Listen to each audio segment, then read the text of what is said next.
Somewhere in the far future, a star is dying. Not a special star, the last one. When its light goes out, the universe will go dark, and it will stay dark forever.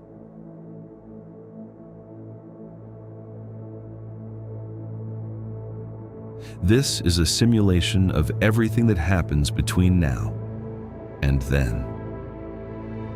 The final trillion years of the universe. Press play. Right now, the cosmos is on fire with light. Hundreds of billions of galaxies, billions of trillions of stars, new ones igniting every second. It feels permanent. It is not. We're living inside a brief, brilliant window, the age of starlight.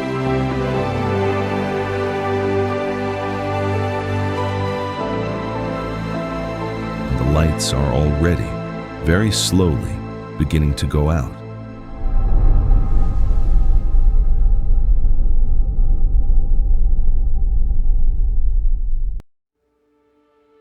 Stars need fuel, clouds of hydrogen gas, but the universe only got one tank at the Big Bang, and for 14 billion years, it's been burning through it.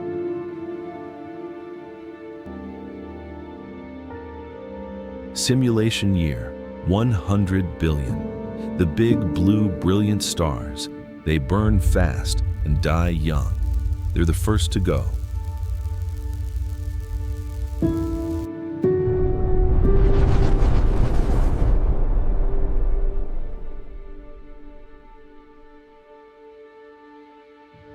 Year, 1 trillion. Star formation is collapsing. The gas is nearly spent. Galaxies stop making new suns.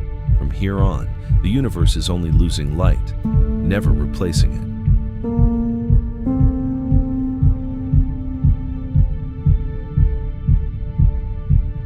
And space itself is pulling everything apart. The galaxies we can see today are drifting beyond reach, one by one, vanishing over the horizon of an expanding cosmos. The sky is emptying. But a few stars refuse to die, the smallest, faintest, coldest stars of all. The red dwarfs.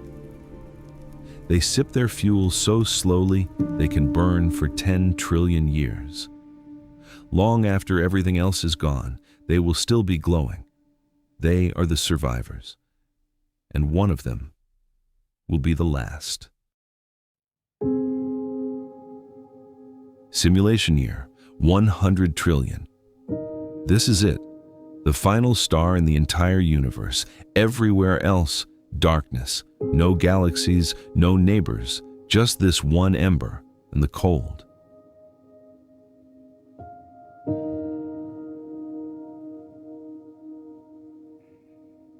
It has been shining for almost the whole history of the cosmos, and now its fuel is finally gone.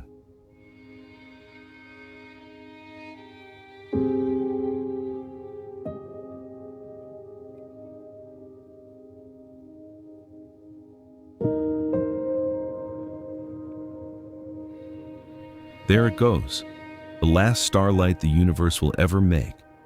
And now, for the first time since the Big Bang, the cosmos is truly dark.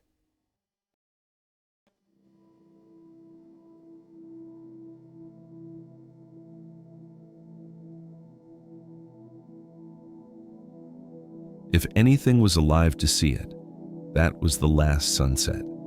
There will never be another.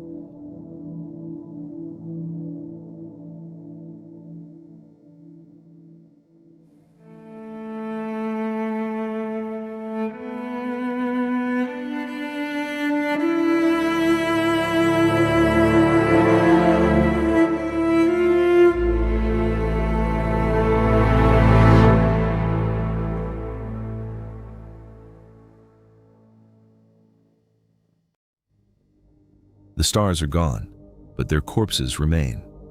White dwarfs, the burnt-out cores of dead suns, still faintly warm.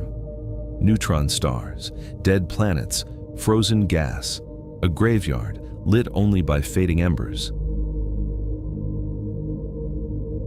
This is the degenerate era. It lasts longer than every previous chapter combined, not billions of years, but a number with dozens of zeros. One by one, even the embers cool. A white dwarf with no fuel simply radiates its last heat into space and becomes a black dwarf, a cold, dark, dead diamond the size of a world. There are none of these yet. The universe isn't old enough, but they are coming. And then something stranger. The matter itself may not be safe.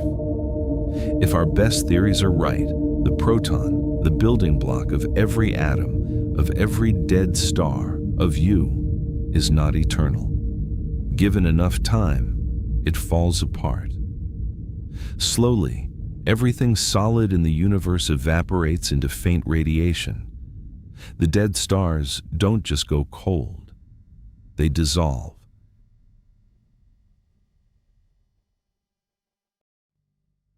Now the universe belongs to black holes. With the stars gone and matter decaying, they are the last great structures left, some as massive as entire galaxies once were. For an almost unimaginable stretch of time, they simply reign over the dark. Simulation year, 10 to the 40th, a 1 followed by 40 zeros.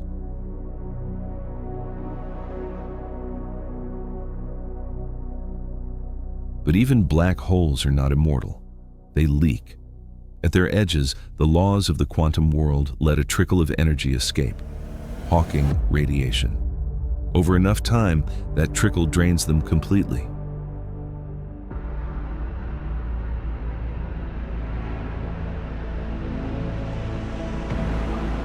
And so, after a length of time so vast that the age of the universe today rounds down to zero beside it, the largest black hole finally evaporates and disappears in a last faint flash. The final event the universe will ever stage.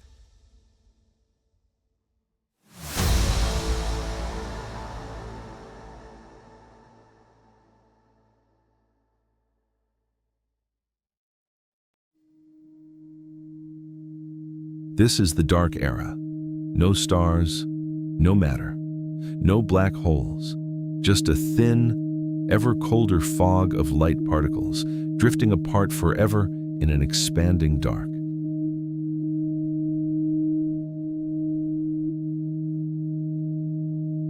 The temperature falls toward absolute zero and stops changing. Nothing collides, nothing forms, nothing decays, because there is nothing left to decay.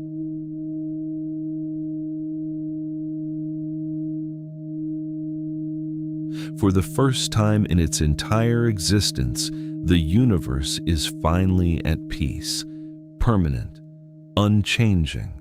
Nothing happens, and it keeps not happening forever.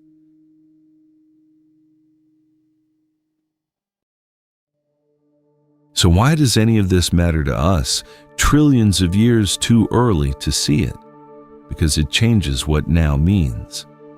Out of the entire life of the universe, from the first light to the last flicker of a black hole, the age of stars is a vanishingly thin sliver, a single bright frame in an endless dark film.